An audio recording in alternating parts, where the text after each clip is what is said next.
Hey guys, this will be example 2 for section 3.5. Now we're doing basically the same thing we did in example 1, except instead of them giving our information on a graph, we are given our information in a table form. Now, just to be clear, make sure you look at what your X's and Y's are, because these tables might be written horizontally. You'll notice when you do your monitoring progress, or they can be written vertically.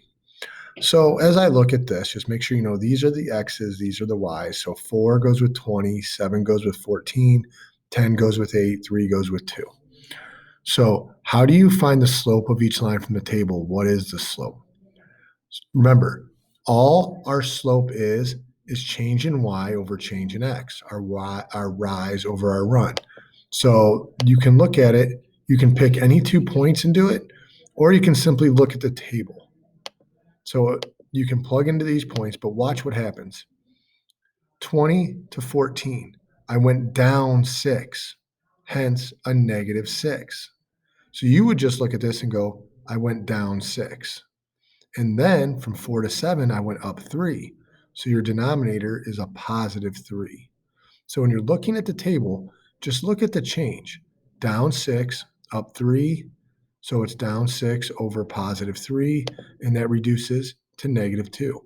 Always make sure you reduce it. Remember, I didn't want to change it to a decimal, but -2 is fine because it's not really a decimal. This is a fraction, -2 over 1. Now, I want to be kind of slick before I even start B.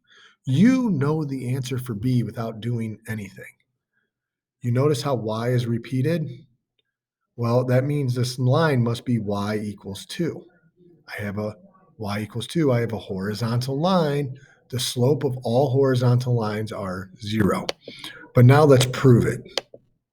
So now we're going to look at B. Remember, we're going to do our change in Y over our change in X. Well, from 2 to 2, we had a change of 0. The 0 right here. Our change in Y, 2 minus 2. Now they picked a different point to use, so we're just going to use these ones. Our change from -1 to 5, we went up 6. So from 5 to -1, we went up 6, hence a +6. You could pick any numbers here you wanted, okay? So just to be clear, you could have gone 0 over 2, okay? But 0 divided by anything is 0. And we knew that from the beginning because we knew we had a horizontal line. We look at this one. Hopefully we can look at this one and be a little slick also. We know X is going to equal -3. So that's our line because X never changes. But let's just go through and do this the same way. Now, we're just going to go look. Our Y's went up by, they use these 2 points. So they're using this point and this point. Don't ask me why they picked 2 random points. But our Y's went up by 6. Our X's went up by 0. So that means our numerator is going to be 6 over 0. And they put a big X by it right off the bat. You are never allowed to divide by 0. You are never allowed to divide by 0. One more time. You are never allowed to divide by 0. If you divide by 0, you get undefined. So the change in X is 0.